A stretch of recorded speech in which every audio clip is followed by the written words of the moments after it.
Hello everyone, Bobo the Vulture here, and it's time for more Let's Play Gran Turismo 2.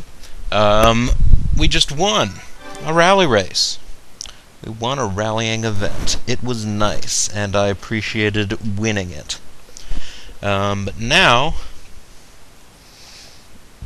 that I've done that, and I've bought some cars that have been good and won some races, you'll notice that I'm buying cars and winning races, and even doing those things, I'm still losing money. So, something to bear in mind if you ever considered starting your own racing team. Even if you had one that was a winning racing team and very successful in that respect, doesn't really necessarily translate into anything good for business. Alright.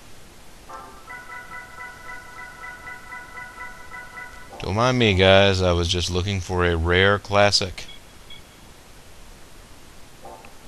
that is not there. It's not there. Oh, let me tell you about the way she looked, the way she acted, and the color of her hair. I wonder whether or not the rare classic in the Mazda or the Nissan lineup is here.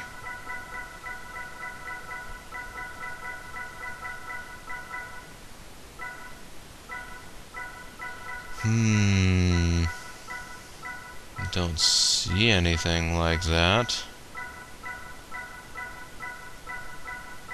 No, sir, no how. Well, that's a pity.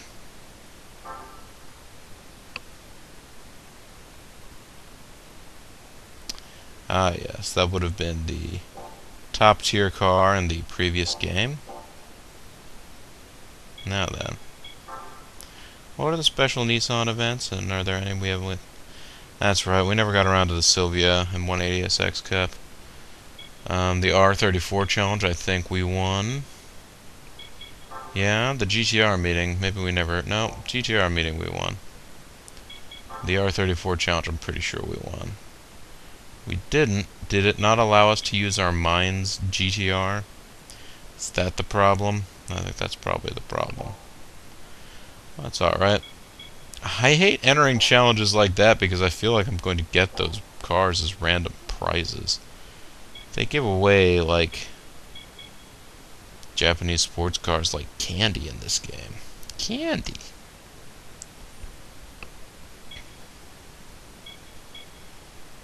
Alright. Well, I think with that, I don't really have any more business in East City right now.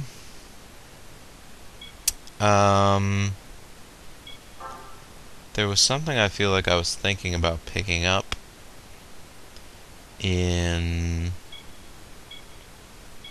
one of these other cities?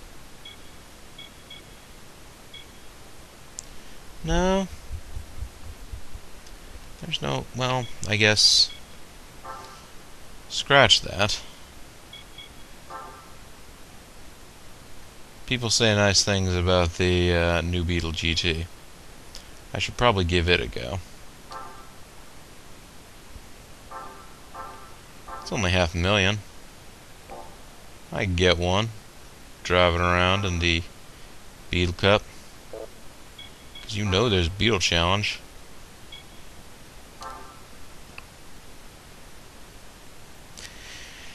And it'll end up being significantly different than whatever other new Beetle that we get to enter the regular normal style.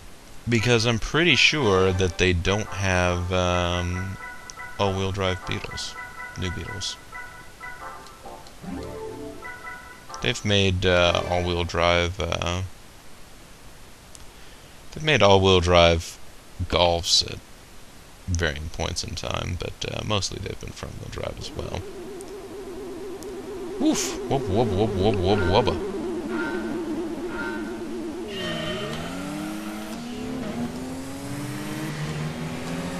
Oh, listen to that exhaust. It's a beefy sound coming out of this little guy.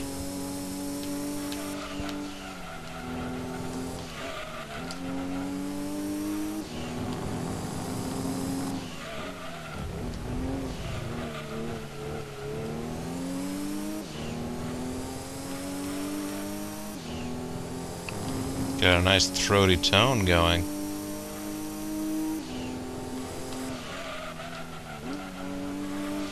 And I have to say,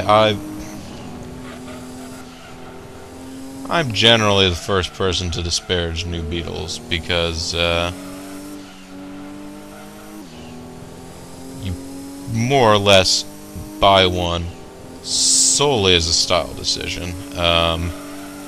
They're based off the same platform as a Volkswagen Golf, except they have less space and cost more. Basically, they're less practical and cost more money. And are no faster or more economical or anything like that, really, by any serious amount. Generally speaking, they're always going to be slower.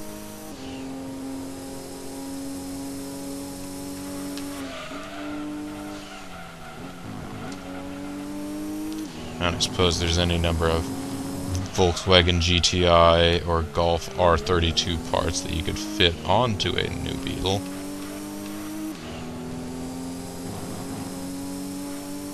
But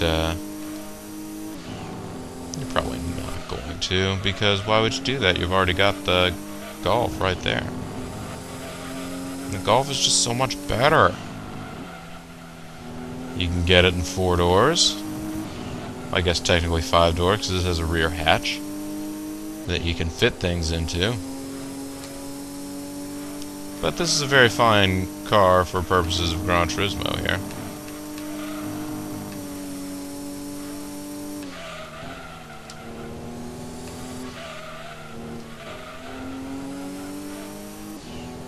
Because I'm a very long ways ahead of all the other Golfs, or new Beetles. More like noob Beetles. I'm not even going to bother looking around. It will be a while. Let's look at these other new Beetles. What do they look like?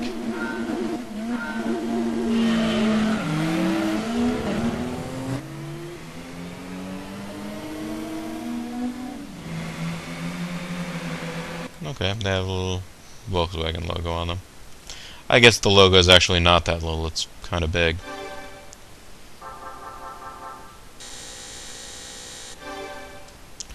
I will not save the game. I will continue.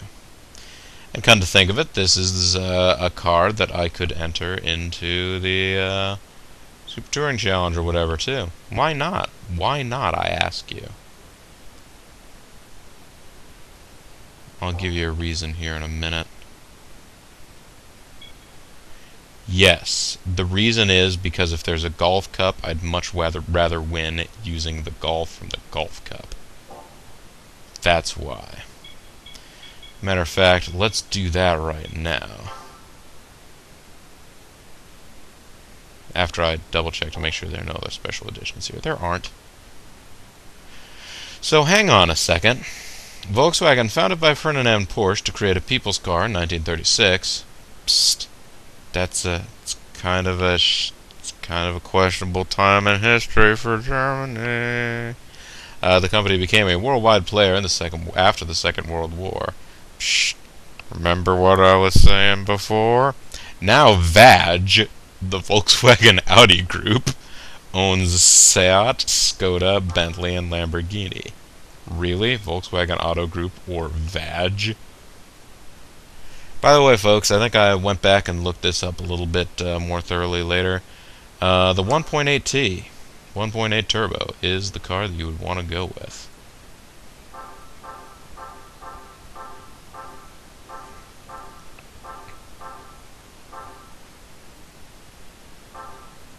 Jazz blue, no way. Let's go with indigo blue here. Garage is full. Remember what I was telling you, folks? You can have so many cars that I didn't think I was going to have to get into this right now. But there you have it, folks. I have too many cars. I have to give some up. Even though my cars are like my babies, and I like them all.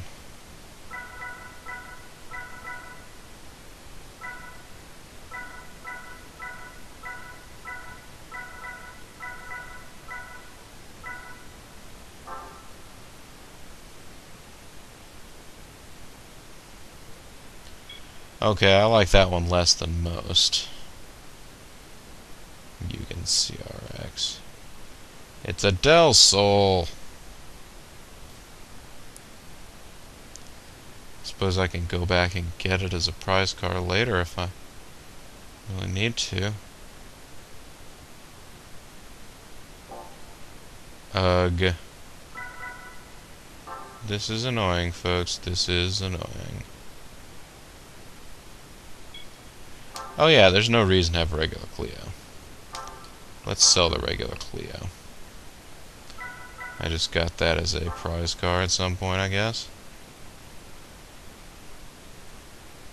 This Lupo, I've clearly not done anything with it.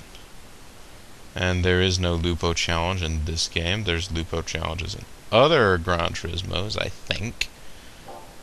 The Lupo Cups. Lupo Fiasco. Well, I tell you what. Now that I've made room for one more in my garage, what I'm actually going to go do is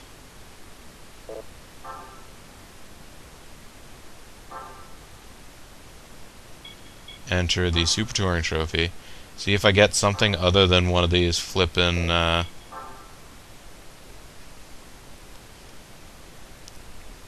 Supras again. And if I don't, well, I'll sell it, and then I'll have room to put that Volkswagen in my garage again. And I can enter that Volkswagen in the... That's right, that's exactly what I was... Ah, well. I forgot that I was specifically avoiding doing this with this car because I wanted to do it with the Volkswagen, but it's okay. It's okay by me. If you folks think I'm going back against my honor, guess I could always come back with that Volkswagen later and enter it in this race.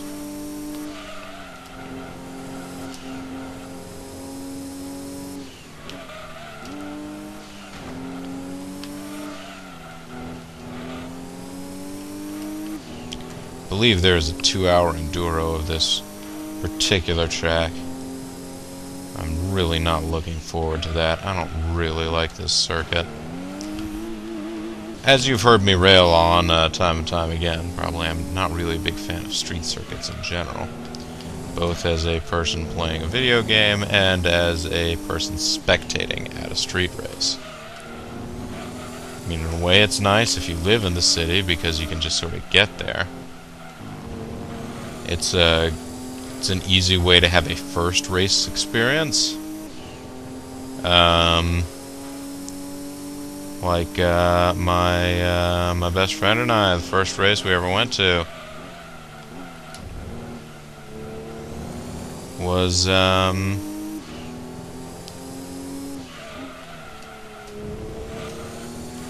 they had a race called the Grand Prix of Washington, D.C. Or maybe it was called the Grand Prix of America, the United States, or something. It wasn't an actual Formula 1 Grand Prix. It was a sports car race. It was an American Le Mans Series event was the headliner. This was back when American Le Mans Series was a separate thing. This was back in like 2000 and... I think it was 2001. Might have been 2002. It was a one-time event. I think it was theoretically might have gone for more times than the one, but I guess it didn't either go as well as they had hoped, or the series, I don't know. Whatever reason, it ended up only being a one-off. It was a race basically done in a track carved out of the open parking areas around RFK Stadium.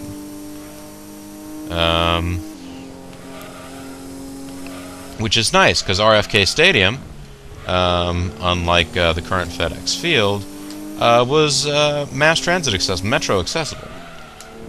You know, they do shuttles and things to get you to FedEx Field now or whatever, I'm sure. But like you can't just get there's no like subway line you can just take and get, and there you are at FedEx Field. But no, RFK Stadium there is, for the stadium and for the DC Armory, which is also a performance venue. Among the historical events that have taken place at the DC Armory are, let's see, going forward in history. You start with one of the big ones was the Kennedy inaugural ball, JFK. His inaugural ball was at the DC Armory. Flash forward to 1990, and you get WCW Capital Combat 90, the return of RoboCop, took place in the DC Armory. So the place where Sting met RoboCop and the Four Horsemen were chased away by RoboCop. I think that was what ended up happening.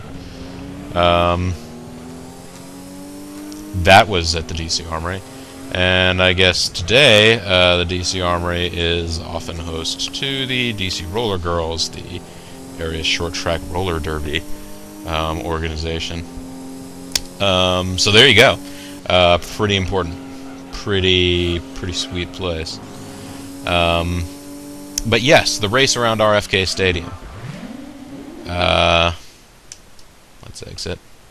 We don't all need to see that again. We know what happened. We creamed them. But yeah, it was basically, and the track was carved out of jersey walls, basically. You know, those concrete barriers that you see on construction sites and stuff like that. It was carved out of those. And there'd be like tire walls or, you know, stuff in front of them in places where they thought the cars were going to hit them. But still, you're walking around in the parking lot of RFK Stadium, you walk up to a place near a jersey wall, and you can see basically the tippy top of a little short, because all the sports cars are really low slung, because how sports cars are, and make them faster and stuff. Alright, let's sell this SOB.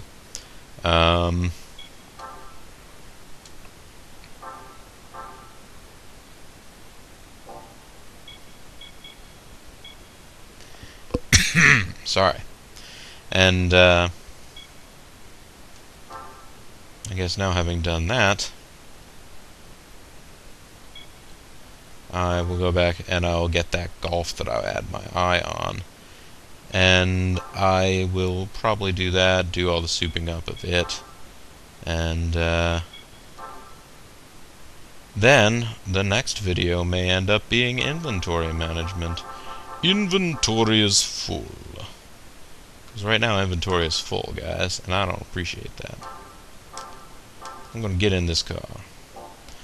Get in the car, get in the car, in the car, in the car, in the car, in the car. And now let's tune it up. Because it's a turbocharged car, so we should be able to add a lot of turbo craziness to it. 316 horsepower, yes please. Can we do an intercooler? You better believe we can do an intercooler. Because if you don't believe, then I don't know, nothing will really happen to you, but you won't get the experience of having the intercooler.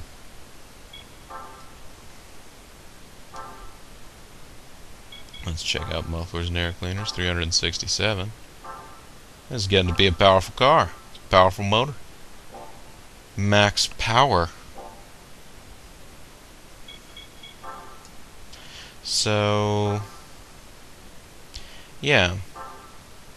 So we went and we checked out the race, and it was cool because we could get there and it wasn't an investment of a weekend. Sort of when you go to the track, you kind of need to go down and plan on either making it a day trip and driving potentially hours to get to your nearest racetrack on either end, or, you know, plan on going to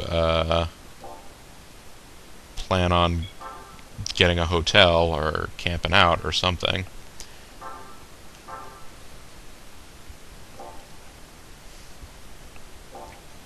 And that's not going to be fun, right? I mean, maybe it is fun. Could be fun, guys. Let's try it. Let's go. It'll be fun. Let's get the racing super softs here.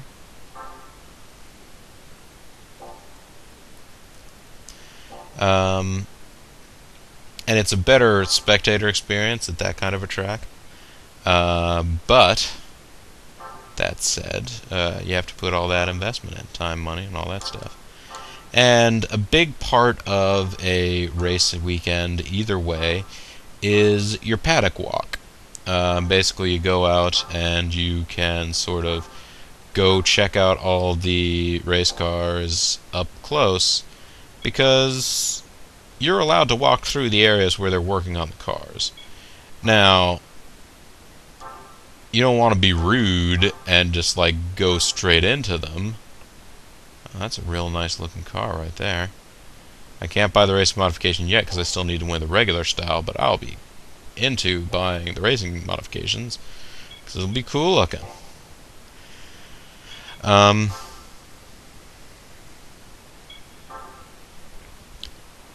So yes, let's go. And the paddock walk is... The paddock walk was good. You get there. I think if we had gone on race day, it would have costed extra money because the paddock was in the infield and that wasn't part of general admission for the Sunday ticket. But we went on Saturday, and the main event of Saturday was the Trans Am Series, which was okay. But we got to see the Le Mans Series cars in the garage as people were working on them. And like I said, you don't actually go into like their trailers or garages or stuff, but you get to walk around them. And they're pushing them around from place to place within the paddock. Like, you can go walk around in the pre-grid in a lot of these places where they're lining up the cars before they go out on track. And this car is a bit roly-poly, but it's mighty powerful.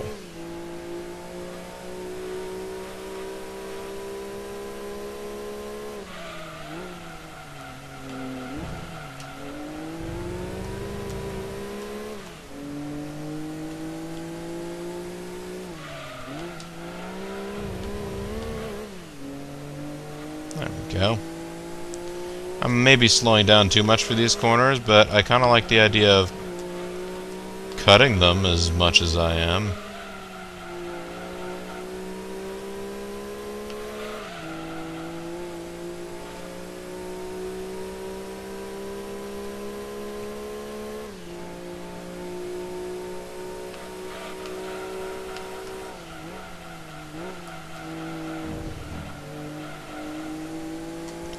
There we go. This is a nice little brisk trip around.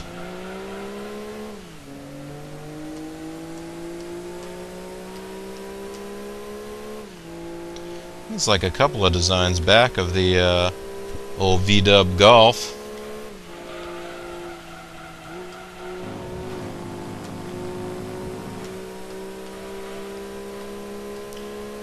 I do remember this was back around the days when the Golf GTIs basically had the... Well, I guess they had two different... That was the thing. They had two different options for the GTIs. They had 1.8 liter turbos, or they had VR6s. And I can't remember what VR was supposed to be standing for.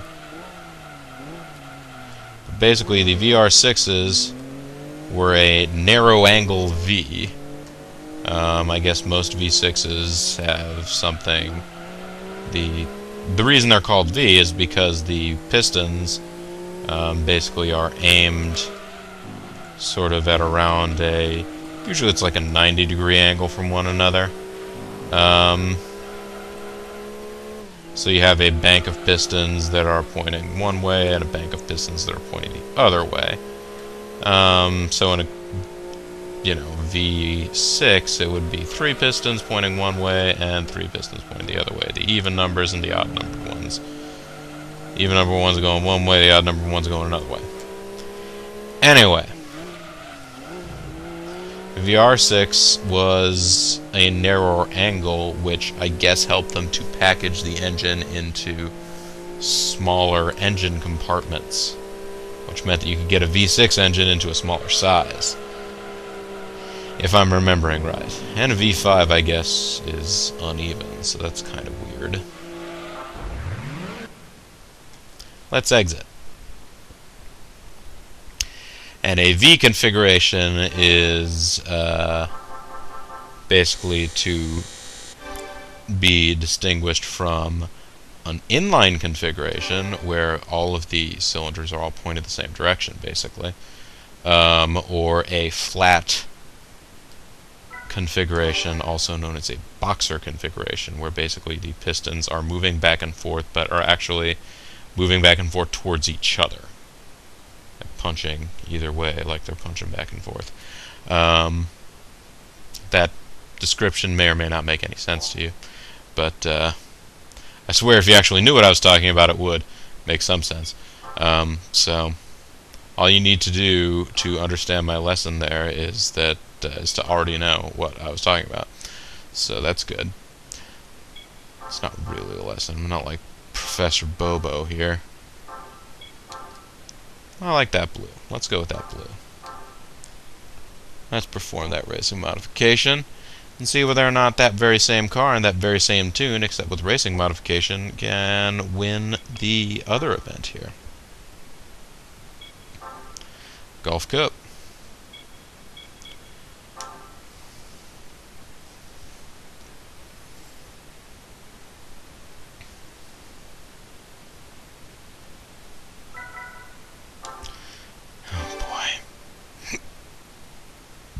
Excuse me. It's one of those darn stages. You know the kind. Nighttime and streets and all the things that Bobo loves. Actually, Bobo does love the nighttime. He loves the nightlife. He loves to boogie on the disco and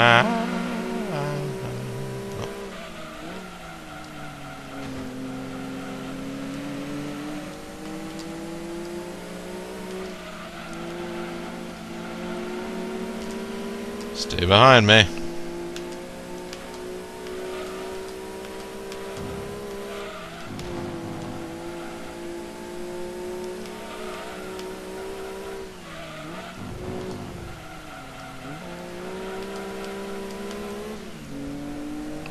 I should have packed a gun to protect myself from the Germans.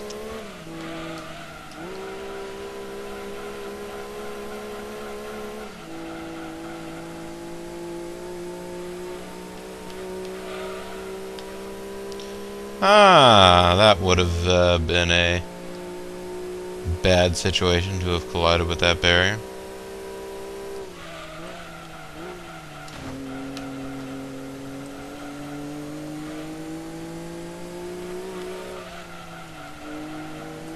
So if I were really serious about souping this car up to be the best thing that it ever could be, it would need some suspension work. It's wallowing a lot in the corners here. You need to get tightened up.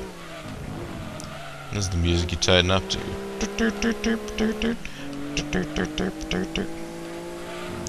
How many times have I mentioned needing to get a car to tighten up and then started singing the tighten up in this series?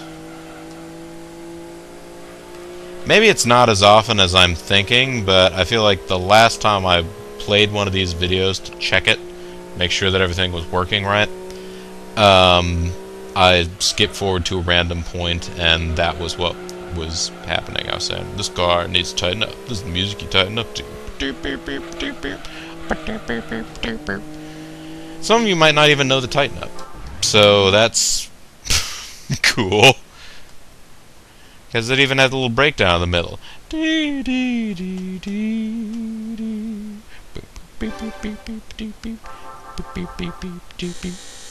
Alright, so we didn't get a new car there. I'm going to save the game, and I'm going to allow it to overwrite and all that good stuff, because basically, folks, this will wrap up this video, and when we come back next time, I got some hard choices to make. Do I do inventory management? Basically, by creating another game on another memory card, you can use the trade function to swap your cars over to a different memory card. Do I copy my entire garage as it is now, then delete out the...